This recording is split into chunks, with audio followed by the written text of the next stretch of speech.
Hey, what's up guys? My name is Dr. Ozi. This is a very special video. This channel has finally hit 5,000 subscribers and I am so happy about it. I know it doesn't seem like much, but I've been trying to put a lot of effort in giving you guys the best content. You deserve it. So yeah, I am trying. Today, I'm going to give away 5 mixing and EQ techniques that I love the most. You guys would benefit from this, so would your mom. While you're watching this, please go ahead and show your support by purchasing the merch. The link will be provided in the descriptions below. Anyways, let's dive straight into it. I went ahead and made myself a drop, very typical rhythm track. This is what the drop sounds like at the moment.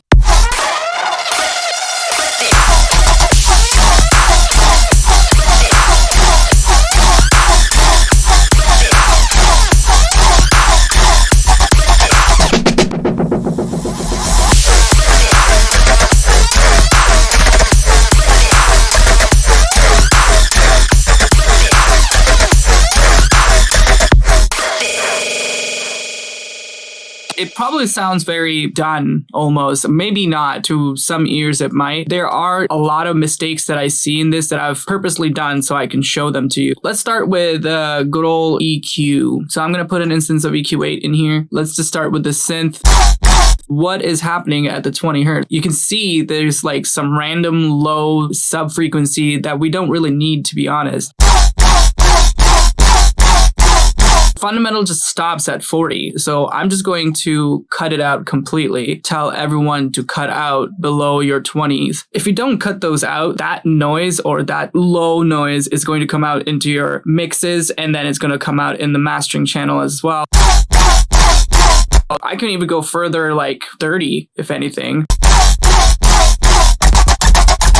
After that, you're able to crank this song all the way to 0 and it would sound a little bit more cleaner rather than just having this unnecessary noise in your mix. You might as well do that on every single channel. Everything that has the unnecessary sub-frequency, you might as well eliminate that as much as you can. It really cleans up your master at the very end. A quick tip, instead of holding down one of these and then using the cues around here, you can hold Alt plus click and then drag. It helps your workflow by a lot. Like when I found out about this, I pretty much use this whenever I'm going through a mixing stage. It really did help me out by a lot. There's 2 types of EQing that I really adore. It's the stereo and mid-side. You can do left and right, but that just means that you're doing it in stereo. You're only EQing the left and the right side, which is neat on like some synths, but when you're making a mono synth, you might as well keep it either stereo or mid-side. When it comes to this synth right now, see, like when I made this synth, I already knew that something was happening in the low end, so I took out the 100 hertz. So in your sides, always take that out because like you don't need that on your sides when it comes to the low end. Sometimes what I also do is that I will do an additive on it, which is like the EQ sides, and bring a little bit more of a brightness to it. Alt plus click and drag, changing the Q really fast.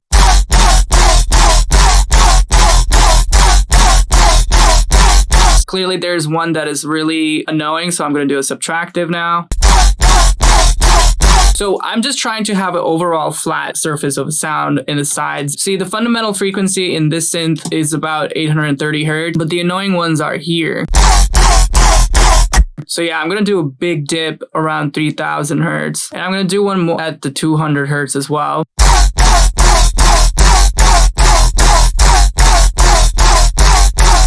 I don't really need those frequencies because those are the fundamental for the kick and the snare to be placed at. So I'm kind of making a dip and removing frequencies for things that I'm already planning ahead. So I guess plan ahead. Anyways, the next thing I want to talk about is dynamic EQ. Unfortunately, Ableton does not have a stock dynamic EQ. They do have multiband compression, which is pretty much kind of equivalent, I would say, because we are creating bands within the frequency range. If we listen to this track,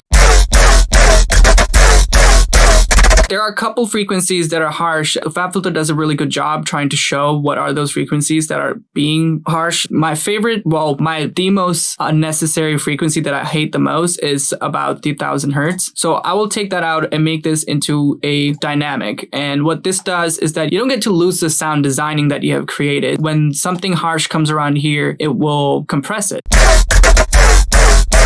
All right, and I'm going to do one on the high end a little bit, making it dynamic and pulling it down.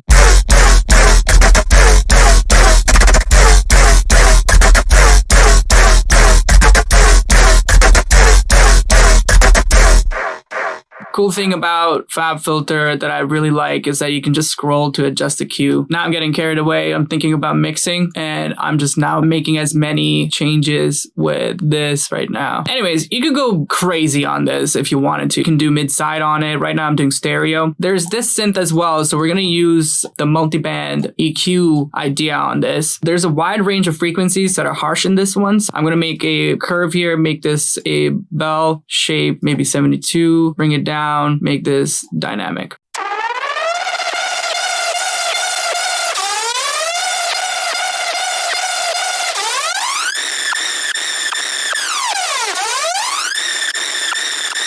But I'm going to take this a notch down.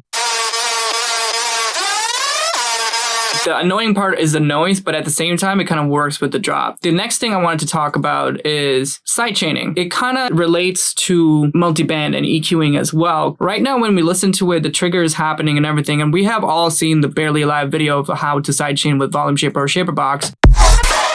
But what we see here is like a huge, just one curve that is like cutting out the entire track. I want to really focus on this because not a lot of people talk about this. Right now we have this just one full volume cut, and some people might like that on their music, and I'm totally fine with that. What I suggest, this is what I would do. I've learned this over the years. You take the shaper box and you find your kick. Apply this shaper box on your kick. Why am I doing this? I know it's kind of weird that you will put it on the kick, but bear with me, I'll explain this further. There's two triangles on each side of shaper box or volume shaper, whatever one you're using. If you move them, you start getting bands. It becomes a multi-band sidechain, which is really important, to be honest. I think this is crucial when it comes to clean sidechaining, and I think that people should be focusing on this a lot more than just a full volume duct. Right now, only the mid is sidechaining, but the high end is not even touched. So I'm going to carve this really quick. When you do this only on your kick, you're just trying to eliminate the sounds of the kick until it's completely silent. In order to hear this too, so I'm just going to turn these down completely so I don't have anything but the transients almost on the very high end. All right, so let's work on the mid now.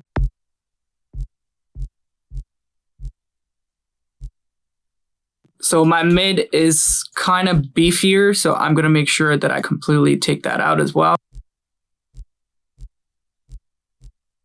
A little bit of a sound is totally fine on the tail. I think you can get by it. And then now I'm going to do the low end.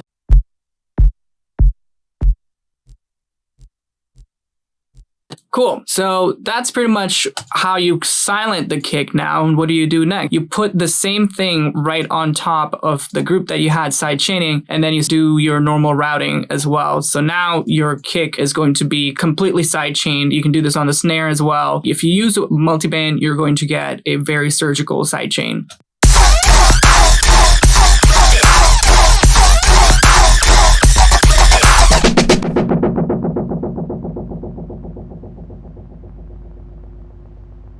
Cool. What's the next thing I wanted to talk about? The next technique I'm going to explain that is really crucial in, I would say, house, dubstep, especially rhythm guys out there. So this is something called EQ masking, and it's nothing new. A lot of people have been doing this, especially on vocals. So what I'm going to do is I'm going to throw an EQ8 on my clap. Sometimes what happens is that when you have kick and snare aligned completely to each other, they tend to boost certain frequencies. There could be phasing issues and whatsoever. Anyway, so what I'm going to do here is that I'm going to go onto my clap and find its fundamental frequencies. All right, that's one. I would say about here is another one. And I'm going to put a little dip over here just to keep it cool.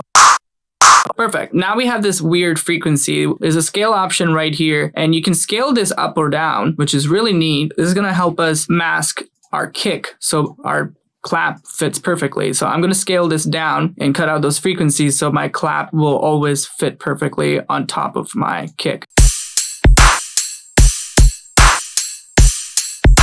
I know I'm losing frequencies in my kick, but my fundamental in my kicks are there. This is one way to do it. You don't have to put on a masking on something for this purpose where I am doing this kind of technique just to show you this is another way you can make your mix pop out a little bit more without, with. yeah, it's neat to do something like that. It's something that I've been doing a lot when I make a kick clap kind of variation of the drop. And that was that. This is something I've been doing for years. Hope this helps everyone. Please like and subscribe and follow, and please get that shirt.